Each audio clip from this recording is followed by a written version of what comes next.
السلام علیکم ورحمۃ اللہ وبرکاتہ شیخ محترم. میں کشمیر سے شہزاد احمد پرہ بول رہا ہوں. میرا ایک سوال ہے. اللہ آپ کو جزائی خیر سے نوازے. امید ہے کہ آپ اس کا ہمیں اس بارے میں رہنمائی فرمائیں. سوال یہ ہے کہ عام طور پر جو نئی نئی مساجد بنائی جاتی ہے، نئی نئی مسجدوں کی تعمیر ہوتی ہے یہاں، پھر ان مساجد کی تعمیر کے بعد پہلی اذان، افتتاحی اذان کے بارے میں بعض جگہوں پر یہ ہوتا ہے کہ وہ آکشن کرتے ہیں بولی جیسی، کہ ایک کہتا ہے جو پہلی اذان دے گا میں 5,000 دوں گا، دوسرا کہتا ہے میں 6,000 دوں گا، تیسرا کہتا ہے میں 10,000 دوں گا، میں ہی دوں گا پہلی اذان. اس کے بعد جو زیادہ پیسے دیتا ہے تو اس کو کہا جاتا ہے اچھا آپ ہی اذان دیجیے. تو یہ مسئلہ پوچھنا تھا کہ شرعی طور پر اس کا کیا یہ جائز ہے؟ جیسے کہ اس میں یہ بظاہر تو ہمیں یہ اس میں کچھ محظورات نظر آتی ہے کہ ایک تو کوئی بھی شخص جس کے پاس مال ہوگا اگرچہ وہ لہن بھی کرے گا وہ بھی زیادہ پیسوں سے اس میں جا سکتا ہے، اور دوسرے کی جو کوئی فاسق فاجر یا کوئی جو بے نمازی بھی ہوگا وہ بھی اس میں جا سکتا ہے، اور تیسرا وہ شخص بھی جو فخر کے اعتبار سے. تو شاید اس میں اور بھی کچھ محظورات ہے جو ہمیں بظاہر نظر آتے ہیں. تو کیا یہ کرنا جائز ہے اس طرح سے اذان دینا اور ایسے پیسے دے کر اذان دینا، اس طرح سے مسابقہ کرنا، کیا یہ جائز ہے؟ اس بارے میں رہنمائی فرمائی. جزاک اللہ خیرہ. السلام علیکم ورحمۃ اللہ وبرکاتہ. شیخ احمد پرہ بارک اللہ فیکم رحمکم اللہ عافاکم اللہ من کل سوء. آپ نے جس بارے میں سوال کیا ہے یہ یقیناً جو ہے بہت اہم ہے، اور ایک طرح سے آپ کی ذمہ داری اور ایک ایمانی غیرت کا بھی اس سے جو ہے معاملہ جڑا ہوا ہے. یہ جو سوال آپ نے کیا ہے کہ جو ہے ایک آپ کے اپنے علاقے میں نئی مسجد بنائی جاتی ہے، اور مسجد کا جب افتتاح ہوتا ہے تو یہ صورتحال ہوتی ہے کہ جو ہے اذان دینے کا ایک طرح سے شوق ہوتا ہے لوگوں کو، لیکن ہر کوئی چاہتا ہے کہ اذان دے، اور کس کو موقع ملے گا. ایسی صورت میں ایک طرح سے یہ معاملہ ہوتا ہے کہ بولی لگائی جاتی ہے. جیسے مثلا مان لیجئے کہ ہم 500 سے شروع کرتے ہیں کہ 501، 502، کسی کا نام لے کر، کسی عبداللہ کہہ کر کے. اچانک دوسرا ایک شخص کھڑا ہوتا ہے عبد الرحمن نام کا، اور وہ کہتا ہے کہ میں 1,000 روپیہ دوں گا. ہاں ٹھیک ہے، اب یہ اذان دیں گے، سب سے پہلی اذان. اب بولی لگائی جائے گی کہ 1,001، 1,002، اور اسی دوران میں ایک تیسرا آدمی کھڑا ہو جائے گا کہ میں 4,000 دوں گا. ہاں ٹھیک ہے، اب یہ اذان دیں گے، ابھی اذان، سب سے پہلی اذان. اب قیمت بڑھتی جاتی رہتی ہے. جیسے عام طور پر کاروباری لوگوں میں یہ چیزیں ہوتی ہیں. تو یہ چیز اس میں آپ نے سوال کیا ہے کہ، اور آپ نے خود اس بات کو کہے ہیں کہ جو ہے اس میں کتنی خطورت ہے. تو دیکھیے، اس سلسلے میں میں 2-3 باتیں آپ سے کہوں گا. پہلی بات یہ ہے کہ اذان دینے کا جو شوق ہے ہر مسلمان کو ہوتا ہے، بالخصوص اس طرح کی چیزوں میں کہ ایک نئی مسجد ہو، اس میں سب سے پہلے اذان دینا. لیکن ایک شوق کو، ایک دلچسپی کو شرعی اعتبار سے ادا کرنا چاہیے. اس کی مثال ہم کو ملتی ہے ہمارے اسلاف میں. مثال کے طور پر آپ دیکھو، امام بخاری رحمہ اللہ نے اپنی الجامع الصحیح کی کتاب الاذان میں ایک باب ہی قائم کیا ہے، باب الاستحام فی الاذان، یعنی اذان سے متعلق قرآن اندازی کرنا. اس سلسلے میں امام بخاری رحمہ اللہ نے ایک معلق روایت لائے ہیں صیغہ تمریز کے ساتھ، اور امام بخاری نے کہا رحمہ اللہ: وَيُذْكَرُ أَنَّ أَقْوَامًا اخْتَلَفُوا فِي الْأَذَانِ فَأَقْرَعَ بَيْنَهُمْ سَعْدٌ. جب قادسیہ کا جو معرکہ تھا اور اہل اسلام کو فتح ملی ایران کے خلاف، اور سعد بن ابی وقاص رضی اللہ عنہ اس کے یہ تھے، قائد تھے آپ، تو امیر تھے اس وقت سعد بن ابی وقاص رضی اللہ عنہ. قادسیہ جب فتح ہوا تو جو ہے مسلمان چاہتے تھے کہ جو ہے ہر کوئی چاہتا تھا کہ بھئی میں اذان دوں سب سے پہلے. ظاہر بات ہے اس طرح کا شوق، اس طرح کی دلچسپی، ایمانی حرارت اپنا ایک رنگ دکھاتی ہے باذن اللہ تعالی.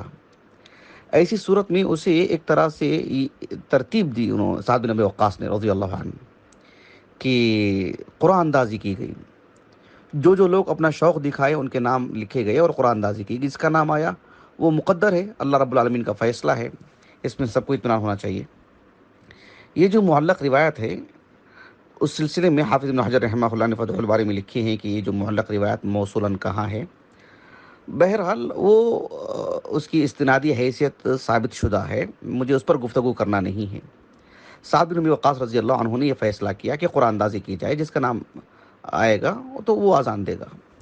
آسانی سے مسئلے کو حل کر لیا آپ نے، کیونکہ قرآن اندازی ایک شرعی مسئلہ ہے، ایک شرعی طرح سے ثابت شدہ چیز ہے.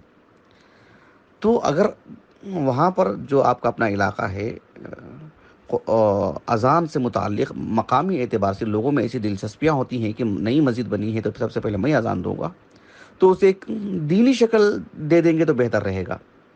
بہتر کیا، یہی جو ہے سب سے بہتر ہے. تو وہ جو بولی لگانے والی جو بات ہے اس میں ایک طرح کی جو ہے مادیت کی بو آتی ہے، اس میں ایک طرح کی غیر شرعی جو ہے رنگ دکھتا ہے. اس میں صبغت اللہ والی بات نہیں ہے، اللہ کے دین کی جو رنگت ہے وہ ہے ہی نہیں اس میں.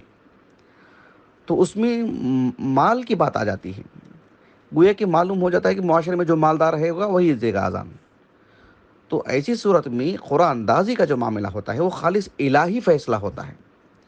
کون کس خاندان کا کتنے پیسے اس کے پاس ہیں، کتنا منصب اس کے پاس ہے، کتنی صلاحیتیں اس کے پاس ہیں، سب اپنی جگہ پر اللہ کا فیصلہ ہو رہا ہے کسی کے حق میں قرآن اندازی سے اگر معاملے کو نمٹ لیا جائے. لیکن قرآن اندازی کی بھی بات آتی ہے تو اس میں اس بات کا بھی لحاظ رکھا جائے کہ اذان ایک شرعی مسئلہ ہے. اللہ کے رسول صلی اللہ علیہ وسلم نے بھی صحابہ میں سے سب کو اذان دینے کے لیے نہیں کھڑا کیے نا، مخصوص افراد کو جن میں اذان دینے کی جو صلاحیت ہوتی ہے وہ ان میں موجود ہو، خوش الہانی ہو، آواز بلند ہو، مٹھاس ہو، اس میں لوگ کھنچ کھنچ کے آئیں اس طرف. ایسے نہیں کہ جو ہے اس میں لہن ہو جیسے کہ آپ نے کہا، اور بھی دیگر بہت سارے محظورات ہوتے ہیں. تو یہ اذان ایک عبادت ہے، تو اس کو بہتر انداز میں انجام دینا چاہیے. اور وہ ایک شعار ہے اسلام کا، شعائر اسلام کی تعظیم ہونی چاہیے. تو اس کا ہم نہیں تو کون لحاظ کریں گے؟ تو اس کے لیے ضروری ہے کہ جو ہے قرآن اندازی ہو، بولی لگانے کے بجائے قرآن اندازی ہو، اور قرآن اندازی میں بھی مخصوص افراد کا انتخاب ہو.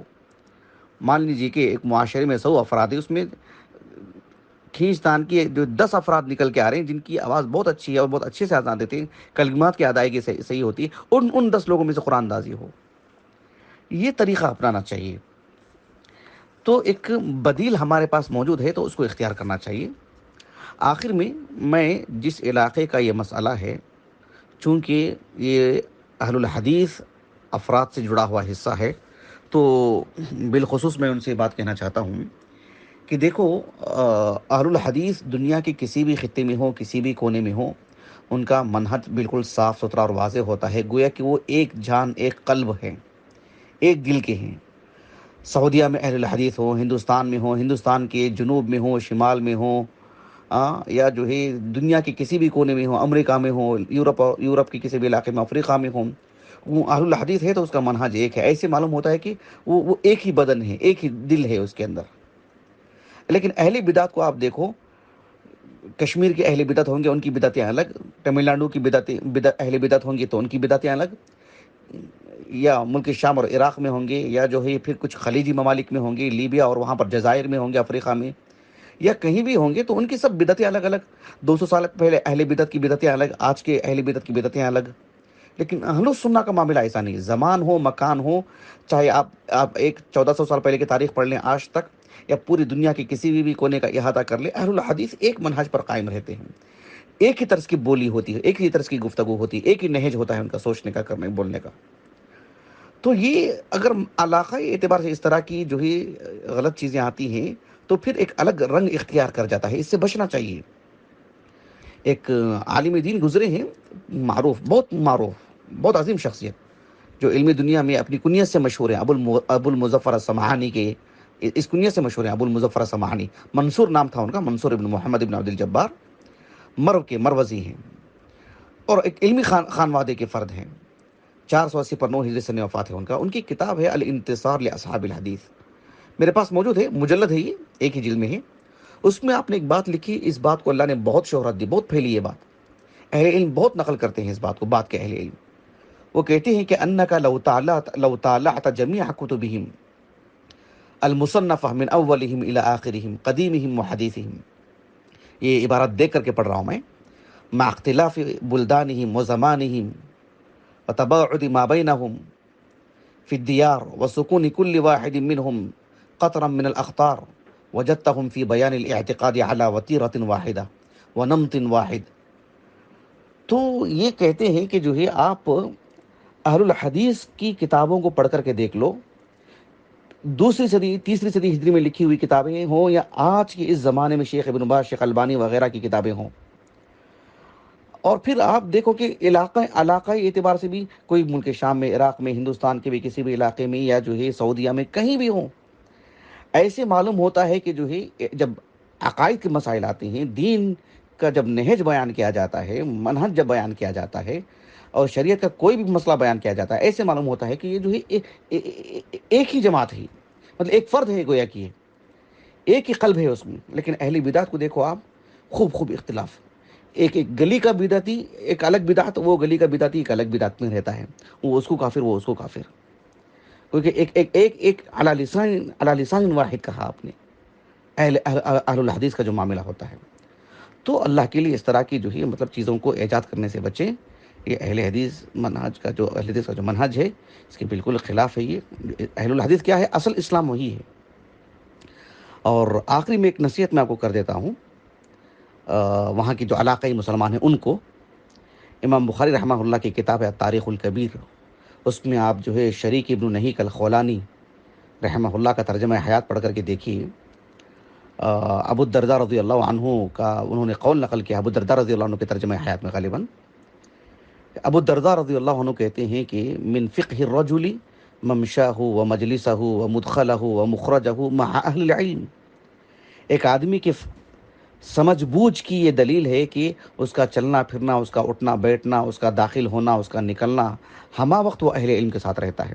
وہاں کے مقامی لوگوں سے میں جو ہے بحیثیت مسلمان، بحیثیت دینی طالب علم نصیحت کرتا ہوں، سب سے پہلے میرے لیے بھی، آپ کے لیے بھی، اہل علم سے جڑے رہیں۔ کوئی بھی کام کرنے سے پہلے آپ کے جذبات، آپ کے یہ احساسات شرعی علم کے تحت ہونا چاہیے۔ آپ بہت ساری خرابیاں آپ کو اچانک نظر نہیں آتی، اہل علم بہت دور نظر رکھتے ہیں باذن اللہ تعالی۔ اہل علم سے جڑے رہیں، ان سے پوچھ کے کریں، ان کے ماتحت رہیں، ان کے ساتھ چلیں آپ، اسی میں آپ کی بھلائی ہے، آپ کا بہتر نتیجہ ہے، دنیا میں بھی آخرت میں بھی۔ بارک اللہ فیکم جمیعا۔